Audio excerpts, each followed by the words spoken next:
Deuteronômio 4, a partir do verso 1. Agora, pois, ó Israel, ouve os estatutos e os juízos que eu vos ensino, para os cumprirdes, para que vivais e entreis e possuais a terra que o Senhor, Deus de vossos pais, vos dá.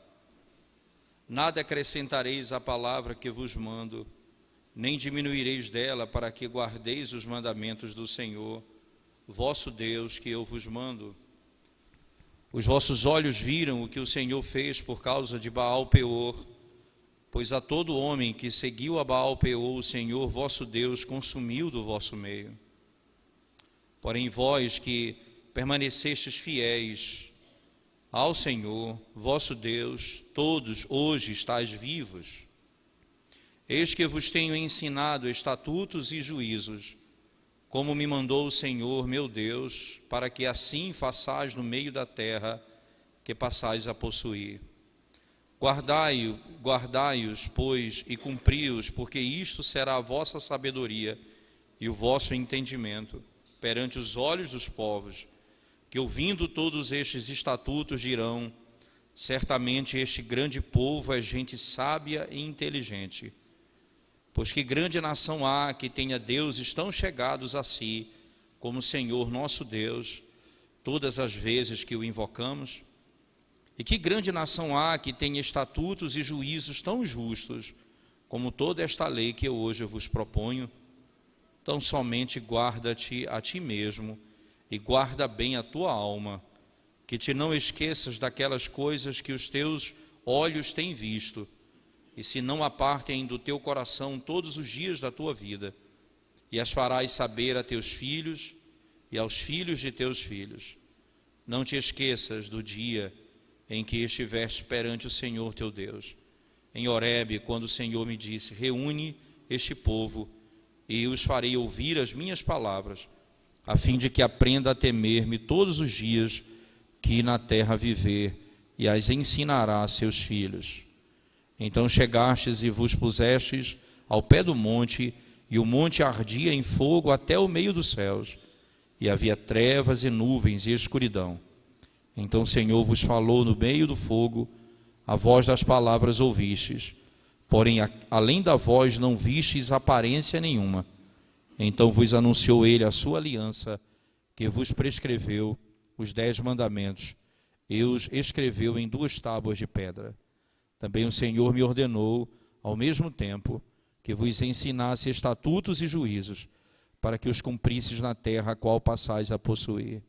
Guardai, pois, cuidadosamente a vossa alma, pois aparência nenhuma vistes no dia em que o Senhor vosso Deus vos falou em Horebe, no meio do fogo, para que não vos corrompais e vos façais alguma imagem esculpida na forma de ídolo, semelhança de homem ou de mulher, semelhança de algum animal que há na terra, semelhança de algum volátil que voa pelos céus, semelhança de algum animal que rasteja sobre a terra, semelhança de algum peixe que há nas águas debaixo da terra.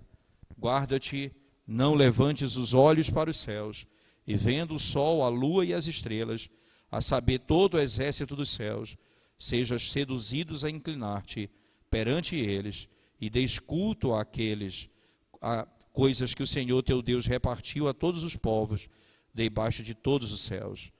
Mas o Senhor vos tomou e vos tirou da fornalha de ferro do Egito, para que lhe sejais povo de herança, como hoje se vê. Também o Senhor se indignou contra mim, por vossa causa, e jurou que eu não passaria o Jordão, e não entraria na boa terra que o Senhor teu Deus te dá por herança. Porque eu morrerei neste lugar, não passarei o Jordão, porém vós o passareis e possuireis aquela boa terra. Guardai-vos, não vos esqueçais da aliança do Senhor, vosso Deus, feita convosco, e vos façais alguma imagem esculpida, semelhança de alguma coisa que o Senhor vosso Deus vos proibiu. Porque o Senhor teu Deus é fogo que consome, é Deus zeloso, é Deus zeloso. Vamos à presença de Deus mais uma vez em oração, irmãos. Ó Deus, nós te damos graças por tua palavra e pela oportunidade que o Senhor nos concede de proclamarmos o teu evangelho, a tua verdade e a tua vontade ao teu povo. Agora, Senhor, ilumina a nossa mente e o nosso coração, desvenda os nossos olhos, que o teu Espírito fale conosco poderosamente nessa noite. É o que nós te pedimos, em nome de Jesus. Amém. Certamente, irmãos, a maior característica da natureza humana, a parte do próprio pecado em si, é querer conhecer a Deus por aquilo que se pode ver ou tocar. É próprio da natureza humana querer ver as coisas, aprender por meio daquilo que é visual, não é? E baseado nisso, muita coisa da pedagogia tem se desenvolvido, não é? Mas tem algo muito importante e muito sério que diz respeito à revelação bíblica, que o Senhor nos proíbe fazer, mesmo sendo alguma coisa da aptidão da nossa própria natureza desejar, que é ver a Deus, ou tocar em Deus, ou ver alguma coisa que os nossos olhos podem contemplar, os nossos olhos terrenos podem contemplar. As Escrituras Sagradas, elas nos exortam de modo muito claro, a Escritura nos exorta não apenas a termos o coração reflexivo sobre essas verdades, mas também a guardarmos o coração dos nossos filhos, a termos cuidado com os nossos filhos, para que os nossos filhos aprendam a adorar a Deus, a servi-lo de modo digno e agradável ao seu nome. É próprio e é importante dizer isso, que na sequência da narrativa do capítulo 4 do livro de Números, de Deuteronômio, depois que Moisés conta a história da libertação do povo no deserto, não é? O capítulo 1 até o capítulo 3 é um resumo de toda a história até a chegada às margens do Rio Jordão, onde eles se encontram. Agora, no capítulo 4, ele passa a dizer o seguinte a eles: ora, o Deus que libertou vocês das garras do Egito, de Faraó, e conduziu vocês poderosamente no meio do deserto, é o Deus que vai introduzi-los na terra prometida. Mas esse mesmo Deus lhes deu a sua revelação, e essa revelação não pode ser trocado por nada, por nenhuma imaginação desse mundo. Se você voltar comigo no início do capítulo 4, veja as palavras de Moisés ao povo, dizendo: agora, pois, ó Israel, ouve os estatutos e os juízos que eu vos ensino, para os cumprirdes, para que vivais, e entreis e possuais a terra que o Senhor Deus de vossos pais vos dá. Nada acrescentareis à palavra que vos mando, nem diminuireis dela, para que guardeis os mandamentos do Senhor vosso Deus, que eu vos mando. Nada acrescentareis e nada diminuireis dela. É interessante que, tanto em Provérbios, você vai ouvir a mesma verdade, em outro momento, em Deuteronômio, ele vai retomar esse tema, mas o intrigante é que é assim que termina o livro de Apocalipse. Por exemplo, se você for comigo, abrir a palavra de Deus comigo lá em Apocalipse, no último capítulo do livro de Apocalipse, por favor. Você vai encontrar especificamente verdades como essa posta aqui no texto.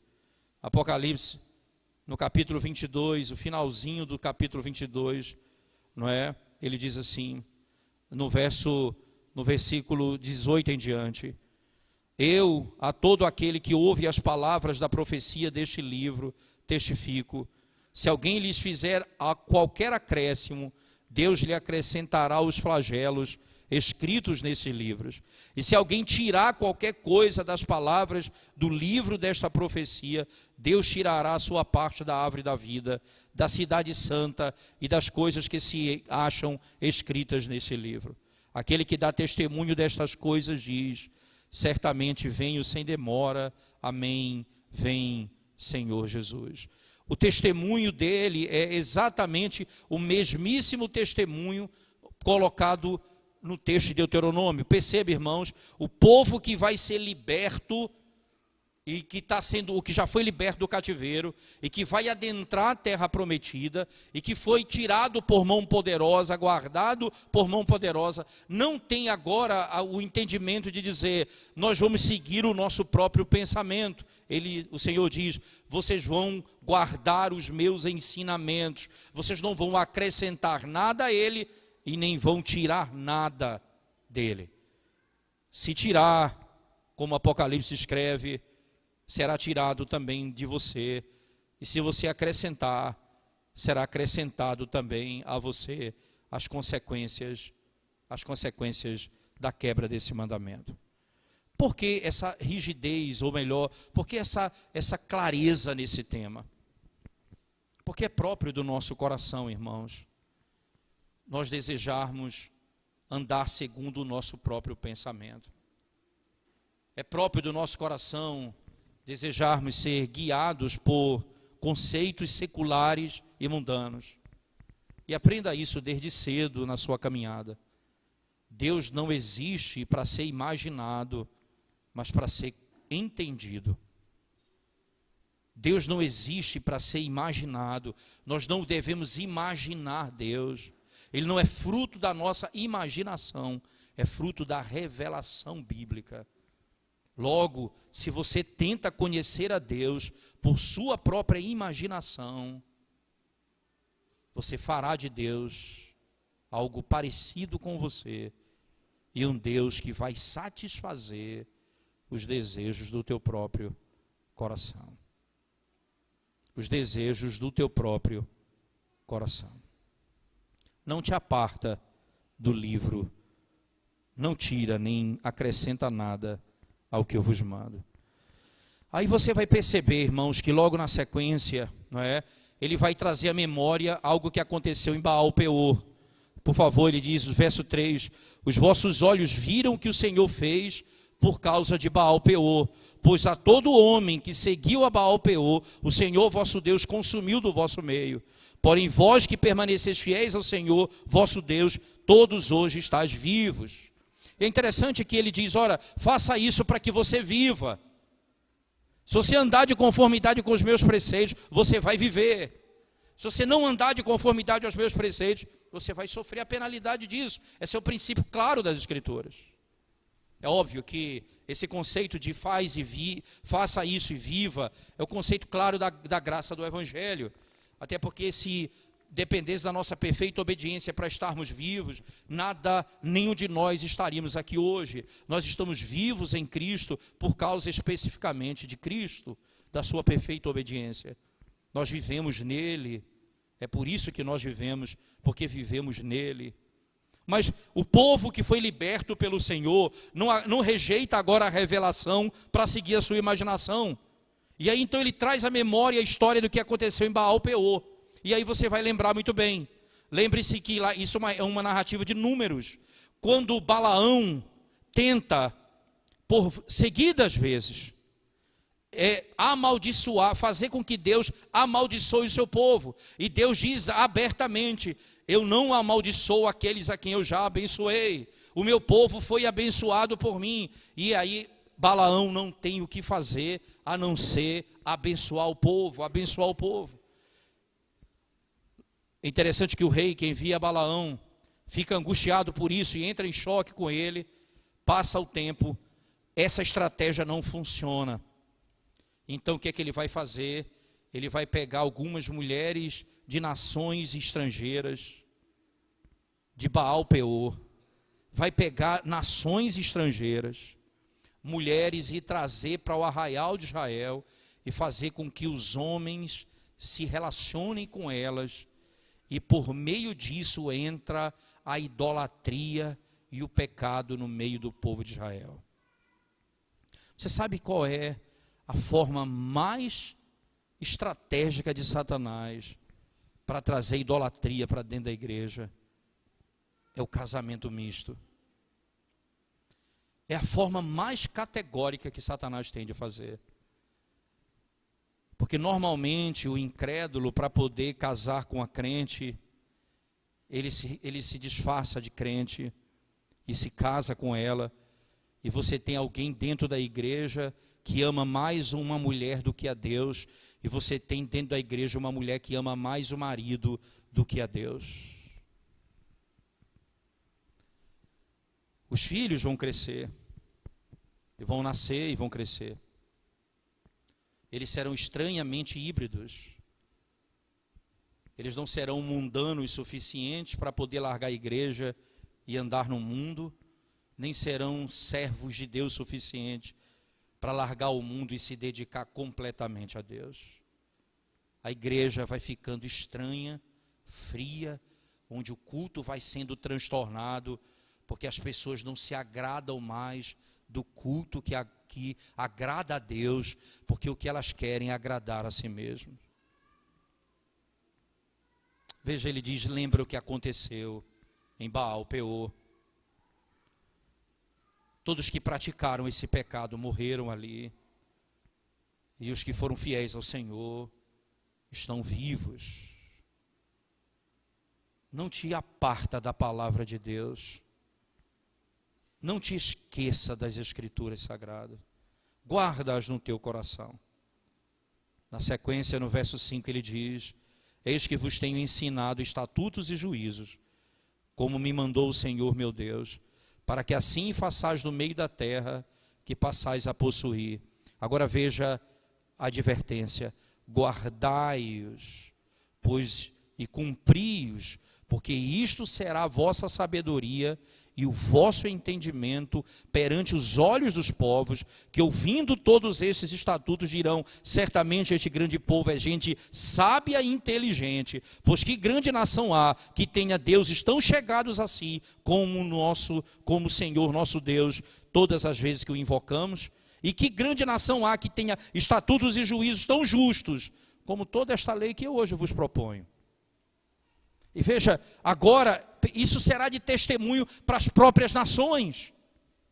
Que coisa, a inclinação do nosso coração é deixar as Escrituras para seguir o mundo, como se os valores e os ensinamentos do mundo fossem mais sábios do que o de Deus. Enquanto Moisés está dizendo: ora, vocês serão conhecidos como um povo sábio e inteligente, que tem um Deus que nenhuma nação tem, que quando invocado responde, cujo estatuto que nos entregou é perfeito, é sábio, é justo. Se a palavra de Deus é assim, nós vamos aonde para aprender a cultuar o Senhor? Nós vamos precisar da pedagogia moderna para melhorar o nosso culto? Estratégias de pedagogia para melhorar o nosso culto? É isso que nós precisamos hoje. O que exatamente que nós precisamos?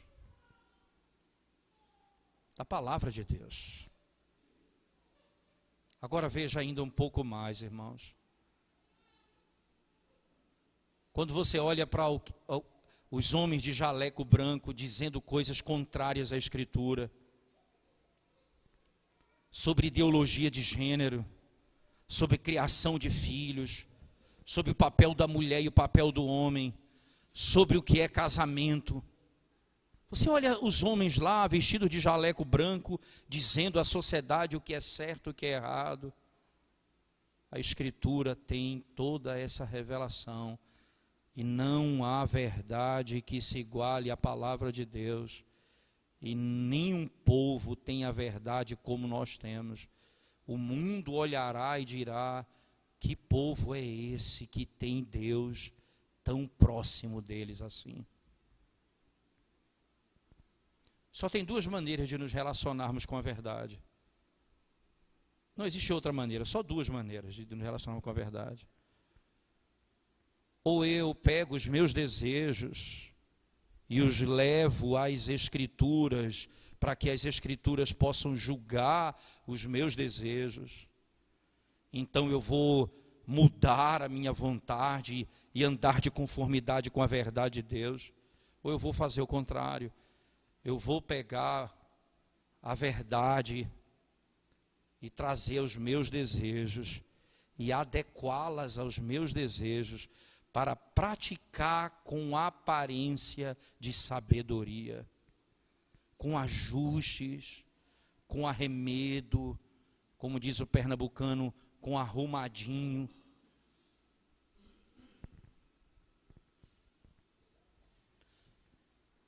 como diz o paraense, com gambiarra, usando uma linguagem própria, tentamos ajustar a verdade de Deus aos nossos desejos, às nossas imaginações. Mas Deus falou isso, mas não é exatamente assim. Esse negócio de não é exatamente assim, me lembra muito a serpente no jardim. Não é exatamente assim que Deus disse. Antes da serpente dizer que certamente não morrerás, ela disse, foi assim que Deus disse. Foi assim que Deus disse. Porque antes de você negar completamente a verdade de Deus e se tornar alguém oposto à verdade, o que vai começar é os teus desejos regularem, interpretarem e administrarem como as Escrituras devem ser vividas e ensinadas. Que povo há como esse? E aí vem na sequência, por favor, verso 7 em diante. Pois que grande nação há que tenha Deus, estão chegados assim como o nosso Deus, todas as vezes que o invocamos. Que coisa impressionante. O Deus que ouve os que o invocam e que tem um estatuto e juízo justo e perfeito. Aí o que é que ele diz no verso 9, irmãos? Tão somente guarda-te a ti mesmo e guarda bem a tua alma. Preste atenção, irmãos. Veja, aqui o embate é dentro de nós. Porque essa é a nossa condição, é o que nós queremos constantemente, é adequar a verdade de Deus ao nosso desejo. Então, guarda a tua alma, guarda-te a ti mesmo, presta atenção em ti, veja o que você está pensando, mata o pecado na raiz dele, no teu coração, não deixa o teu pecado tomar forma, mata o teu pecado no teu pensamento. Guarda. É interessante a estrutura, porque na sequência ele vai lidar com a imaginação do homem. Veja, guarda a tua alma, e na sequência, que te não esqueças daquelas coisas que os teus olhos têm visto, e se não apartem do teu coração todos os dias da tua vida, e as farás saber a quem? A teus filhos, e aos filhos de teus filhos. Não te esqueças do dia em que estiveste perante o Senhor teu Deus em Horebe, quando o Senhor me disse, reúne este povo e os farei ouvir as minhas palavras, a fim de que aprenda a temer-me todos os dias que na terra viver, e as ensinará a seus filhos. Então chegaste e vos pusestes ao pé do monte, e o monte ardia em fogo até o meio do sol, até o meio dos céus, e havia trevas e nuvens e escuridão. Então o Senhor vos falou do meio do fogo. A voz das palavras ouvistes, porém além da voz, não vistes aparência nenhuma. Que coisa, ele apenas solta essa verdade. Vocês ouviram a voz, mas não viram aparência nenhuma. Agora veja de novo o verso 15 agora. De novo ele começa com a mesma estrutura. Guardai, pois, cuidadosamente a vossa alma, pois aparência nenhuma vistes no dia em que o Senhor vosso Deus vos falou em Horebe no meio do fogo, para que não vos corrompais e vos façais alguma imagem esculpida na forma de ídolo. Guarda o teu coração de imaginar Deus.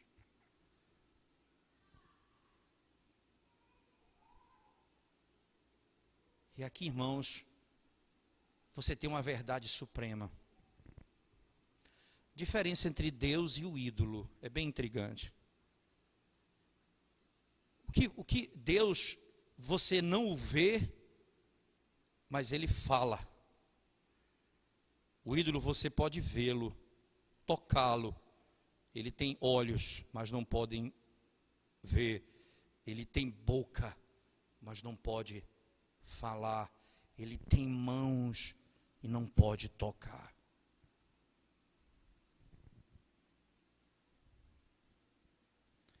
Eles têm forma, mas não têm voz. Deus não tem forma, mas ouve-se a sua voz. Você sabe o que ele está dizendo? E veja que a ênfase aqui é: e ensina aos teus filhos. Ora, irmãos, e aqui, preste atenção nisso, porque nesse particular é a nossa luta. Não apenas com a nossa mente, com a nossa imaginação, mas em também ensinar os nossos filhos. Não ensines acerca da Trindade usando imagem de nenhuma das pessoas da Trindade.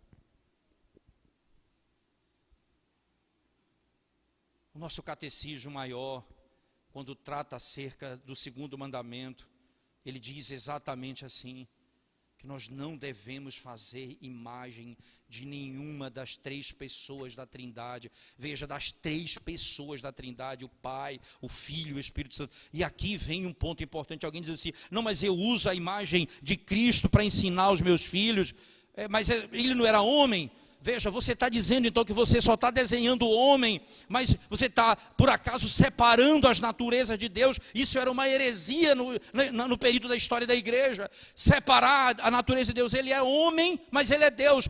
Onde está a imagem de Deus nele? Você está ensinando o que ao seu filho?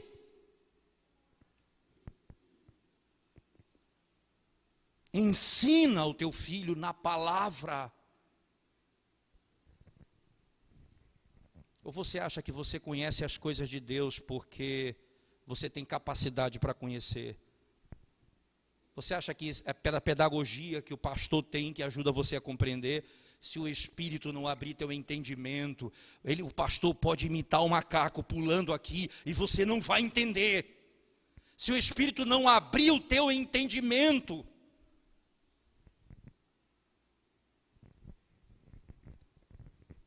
nem mesmo os nossos filhos vão entender. Se o Espírito não abrir o entendimento. E a metodologia de Deus é: guarda a tua alma, o teu pensamento. Não imagina Deus. Ouvistes a sua voz, mas você não viu nenhuma aparência.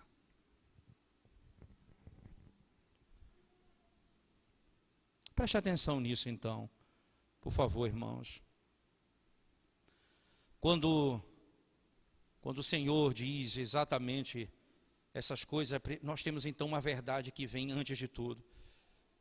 Quando você ensina sobre Deus ao seu filho, veja, aí você vai para a pergunta do breve catecismo: o que é Deus?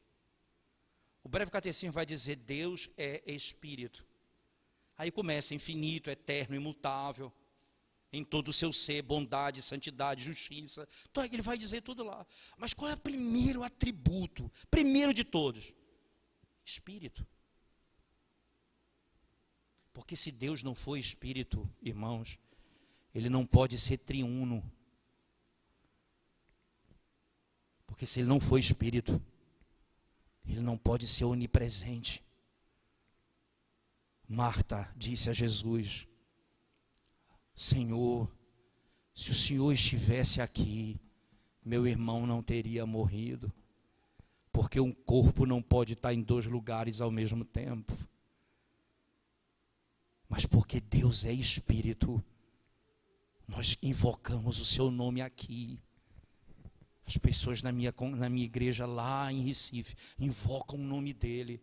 E ele, presente no meio da congregação, ouve a nossa oração. Eu vou ensinar a primeira característica essencial de Deus. Deus é Espírito. E é importante porque você vai perceber que a verdade, aí é uma questão até científica interessante. Porque a ciência não vai conseguir abarcar esse conhecimento, porque a metodologia da ciência não consegue compreender. A verdade primeira para a ciência é a matéria. A Bíblia diz: Deus é a primeira verdade e Ele é Espírito, Ele antecede a tudo que existe, porque Ele criou tudo que existe. Então tudo que existe, existe porque Ele fez. Essa é a diferença de Deus para os ídolos. Os ídolos são feitos, Deus fez todas as coisas. Os ídolos são obras das nossas mãos, nós somos obras das mãos de Deus. A verdade primeira, ela é espiritual. A verdade, e os nossos filhos vão para as escolas, eles vão para as universidades, não entendendo o materialismo. Eles vão para a escola sabendo que a verdade da matéria vem depois da verdade última, que Deus é Espírito. Isso tem implicações no meu conhecimento, mas isso também tem implicações na minha forma de cultuar. Veja se não é verdade. Jesus Cristo falando com a mulher samaritana, em João 4, diz assim: vocês adoram os samaritanos adoram o que não conhecem, nós adoramos o que conhecemos, porque a salvação vem dos judeus, diz o Senhor. E Deus, Ele procura adoradores para que adorem o seu nome. E aí Ele vai dizer: Deus é Espírito, e importa que seus adoradores o adorem em espírito e em verdade. Porque Ele é Espírito, implica que nós vamos adorá-lo da maneira como Ele ordena. Não por aquilo que eu vejo, mas por aquilo que Ele fala. Além da voz, não viste aparência nenhuma. Além da voz, não viste aparência nenhuma. Verso 15: guardai, pois, cuidadosamente a vossa alma, pois aparência nenhuma viste no dia em que o Senhor vosso Deus vos falou em Horebe, no meio do fogo, para que não vos corrompais e vos façais alguma imagem esculpida na forma de ídolo. Aí ele vai colocar tudo de cabeça para baixo agora. Se você pegar a ordem da criação que Moisés coloca aqui, com a ordem da criação que está em Gênesis, está tudo de cabeça para baixo. Você vai lembrar que as coisas que foram criadas primeiro foram os astros celestiais, foram os céus e as coisas que estão acima. E o que foi criado por último? O homem e depois a mulher. Veja como é que começa a idolatria. Na forma de ídolo, semelhança de quê? De homem ou de mulher, semelhança de algum animal que há na terra, semelhança de algum volátil que voa pelos céus, semelhança de algum animal que rasteja sobre a terra, semelhança de algum peixe que há nas águas debaixo da terra. Guarda-te, não levantes os olhos para os céus, e vendo o sol, a lua e as estrelas, a saber todo o exército dos céus, seja seduzido a inclinar-te perante eles e deis culto àqueles coisas que o Senhor teu Deus repartiu a todos os povos debaixo de todos os céus. Porque a idolatria, o culto, irmãos, o culto, ele que é feito segundo a imaginação do homem e não segundo a sua palavra, ele reverte, ele põe de cabeça para baixo a ordem, não só da criação,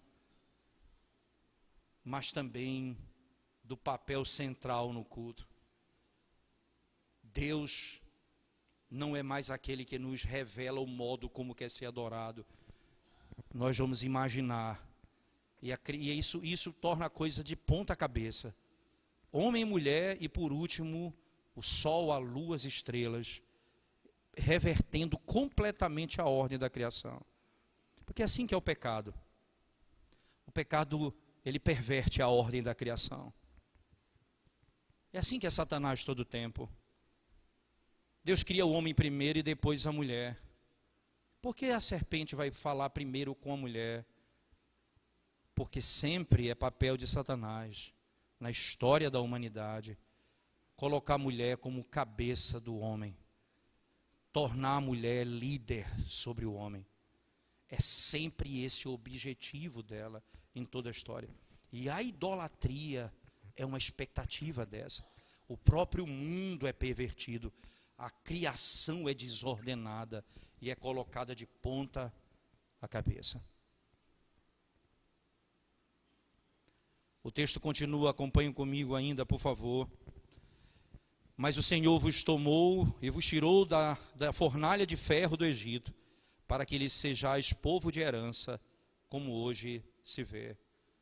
Também o Senhor se indignou contra mim por vossa causa, e jurou que eu não passaria o Jordão, e não entraria na boa terra que o Senhor teu Deus te dá por herança.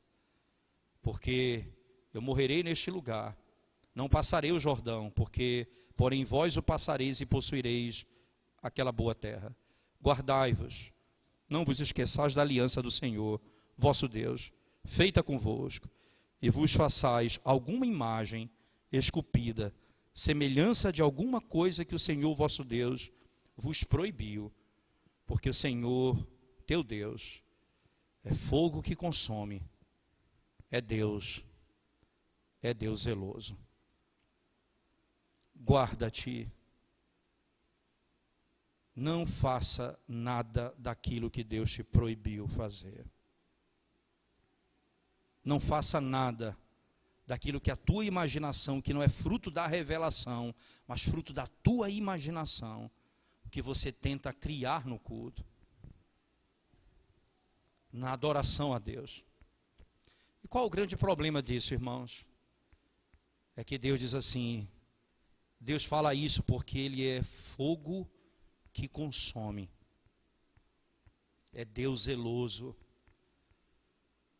Que coisa você pensar que o fogo que consome é o zelo que arde de Deus. Isto é, Deus não permitirá que o povo que Ele tirou das garras do Egito ande de conformidade com o seu próprio coração. O Senhor não permitirá que eles sigam falsos deuses. O Senhor os disciplinará, o Senhor os tratará. E aí veja a sequência que nós não lemos, mas veja comigo a partir do verso 25, como esse fogo que consome se revela. Quando, pois, gerardes filhos, filhas, filhos e filhos, e vos envelhecerdes na terra. Veja só, aqueles filhos que era para serem ensinados, irmãos, era para ser educados, ensina os teus filhos. Agora ele vai falar das consequências quando não fazemos isso. Ele diz, quando pois gerardes filhos e filhos de filhos, e vos envelhecerdes na terra, e vos corromperdes, e fizerdes alguma imagem esculpida, semelhança de alguma coisa, e fizerdes mal aos olhos do Senhor, teu Deus, para o provocar a ira, hoje tomo por testemunhas contra vós outros, o céu e a terra, que com efeito perecereis imediatamente da terra, a qual passado o Jordão ides possuir. Não prolongareis os vossos dias nela, antes sereis de todo destruídos. O Senhor vos espalhará entre os povos, e restareis pouco em número entre as gentes aonde o Senhor vos conduzirá. Lá servireis a deuses, que são obra de mãos de homens, madeira e pedra, que não veem, nem ouvem, nem comem, nem cheiram. De lá buscarás ao Senhor teu Deus, e acharás, quando buscares de todo o teu coração e de toda a tua alma. Quando estiveres em angústia, e todas estas coisas te sobrevierem nos últimos dias, e te voltares para o Senhor teu Deus, e lhe atenderes a voz, isto é, a sua palavra, então o Senhor teu Deus não te desamparará, porquanto é Deus misericordioso, nem te destruirá, nem se esquecerá da aliança que jurou a teus pais.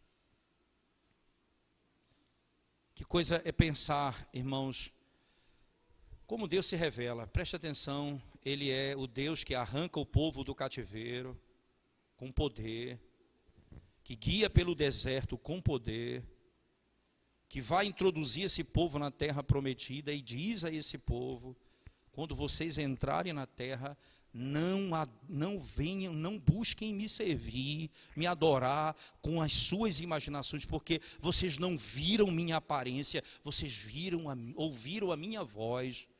Não se apartem da minha verdade, nem acrescente, nem tire, faça o que eu te ordeno para que viva.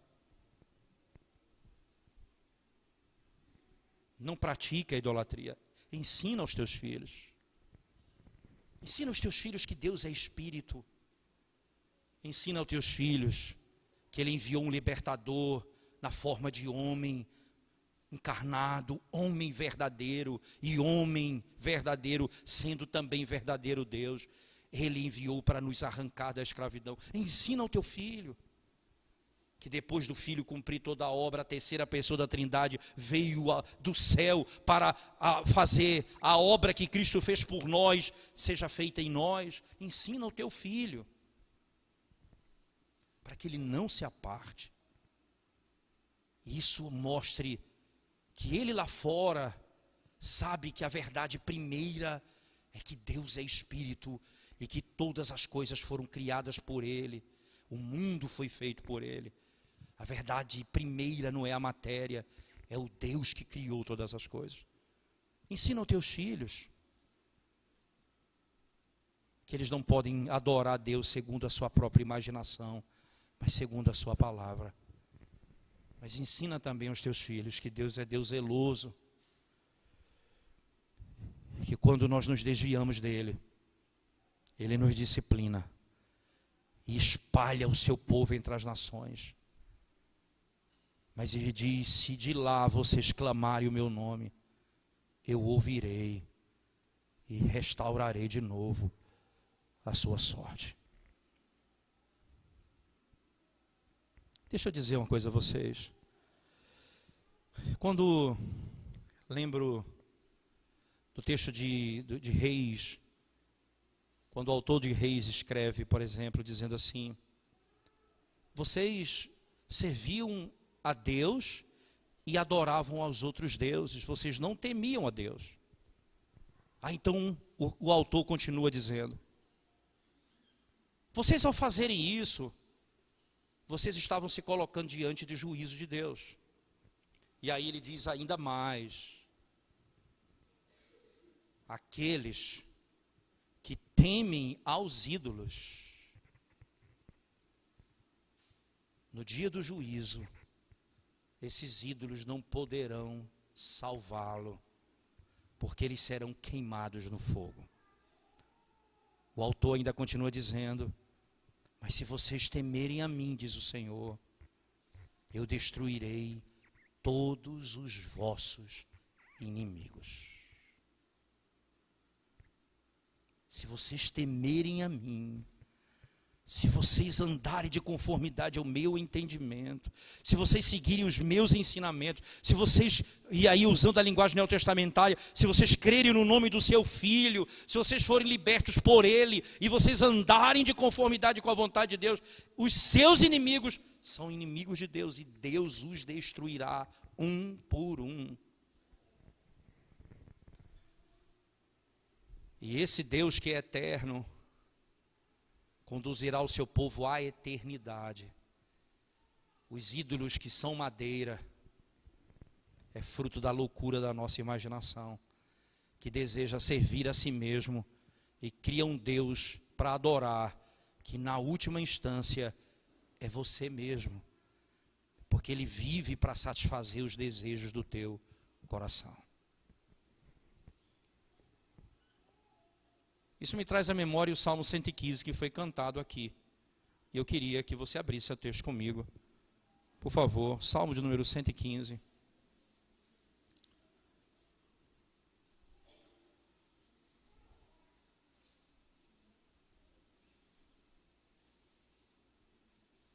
Veja o texto.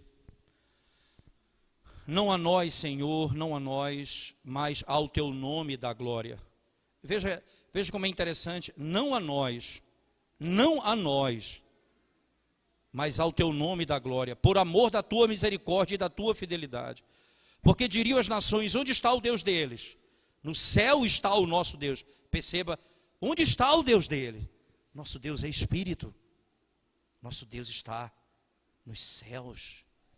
Mas mais ainda, e tudo faz como lhe agrada. Prata e ouro são os ídolos deles, obras das mãos de homens. Veja o verso 3, tudo faz, esse Deus faz tudo. Verso 4, prata e ouro são os ídolos deles, obras das mãos deles, mãos de homens. Tem boca e não falam, tem olhos e não veem, tem ouvidos e não ouvem, tem nariz e não cheiram, suas mãos não apalpam, seus pés não andam, som nenhum lhes sai da garganta. Tornem-se semelhantes a eles os que os fazem e quantos neles confiam. Daí só um detalhe, daí você vai entender por que quando Deus se dirige ao povo dizendo assim, então vocês servirão a madeira, pedra, pau, vocês serão como eles. O que significa isso? Veja lá, quando você lembra de Isaías 6, sem desmarcar o texto, só lembrando de Isaías 6, Deus diz ao profeta Isaías, diz ao povo, diga a eles, para que pregue a eles, para que eles não vejam com seus olhos, não escutem com seus ouvidos e não entendam com seu coração. O que Deus está dizendo a eles? Prega a eles para que eles sejam transformados à imagem daquilo que eles adoram. Eles adoram ídolos, eles vão ser como os ídolos. Tem olhos, mas não podem ver.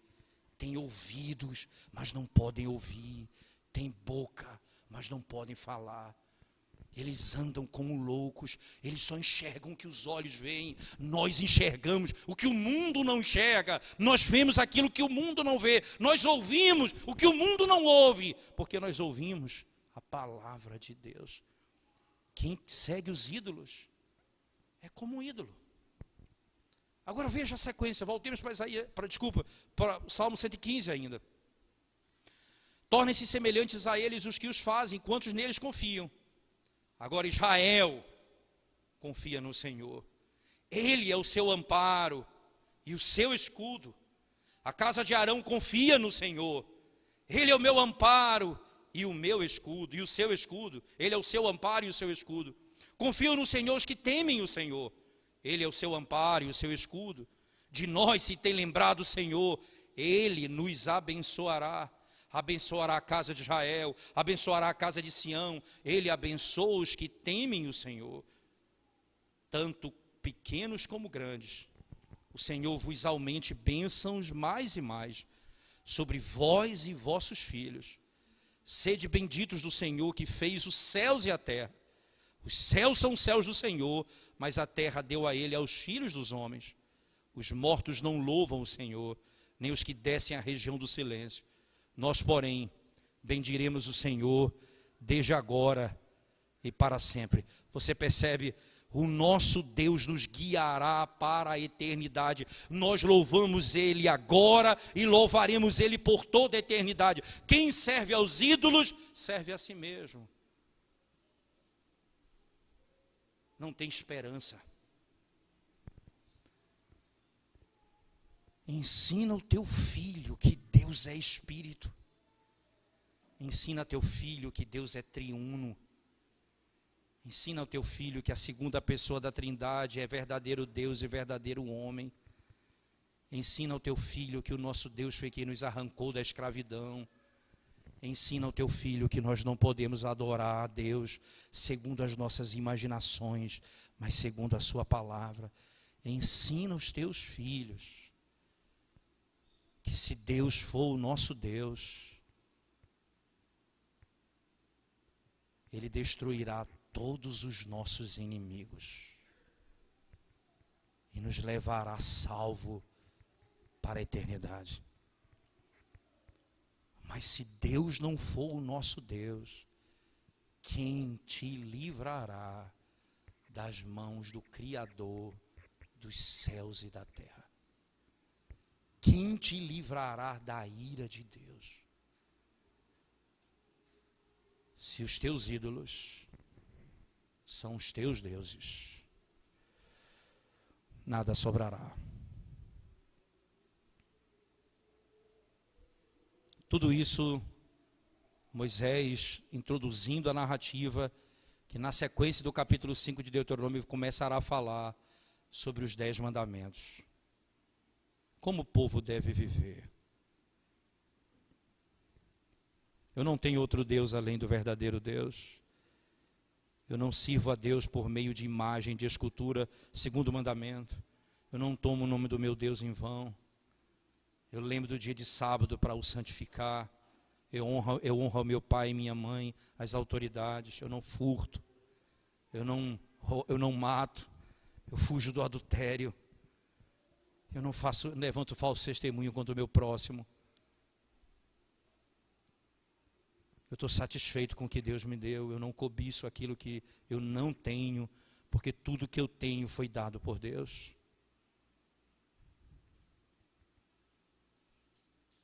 Porque o meu Deus é o meu Salvador. E o único digno de ser adorado, adorado conforme Ele prescreveu na sua palavra, não segundo as nossas imaginações. Ensina os teus filhos e foge da idolatria, porque certamente o Senhor há de abençoar a tua casa, os teus filhos e a tua igreja. Vamos orar ao Senhor mais uma vez, irmãos.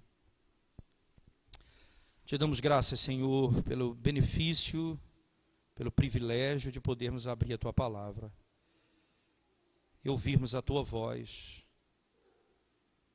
Os nossos olhos não Te viram, Senhor, mas sim, Senhor, nós Te ouvimos. A Tua palavra foi pregada. Como diz a confissão helvética, a pregação da Tua palavra é a palavra de Deus. Aquieta o nosso coração ao som da Tua voz. Que a voz do Espírito se faça ouvir nessa noite. E o Teu povo quebrantado Te adore verdadeiramente todos os dias da sua vida. Ensina-nos, ó Deus, a confiar no Senhor tão somente, porque só Tu és Deus e não há outro igual a Ti. A ponto de dizer, quando Te esqueceres de mim e Te prostrares diante de ídolos, eu Te punirei, a angústia chegará ao teu coração, mas se invocares o meu nome, eu Te ouvirei. Que Deus há igual ao nosso Deus, tão chegado a nós, que perdoa os nossos pecados e nos livra da condenação eterna. Abençoa a nossa vida, a nossa casa, os nossos filhos, a Tua igreja aqui nesse local, Senhor Deus. Pastores, presbíteros, diáconos dessa igreja, cada irmão, cada família, que a Tua bênção seja sobre cada um de nós. O Senhor nos ensine a viver dessa forma, para a glória do Teu nome. Em nome de Jesus. Amém.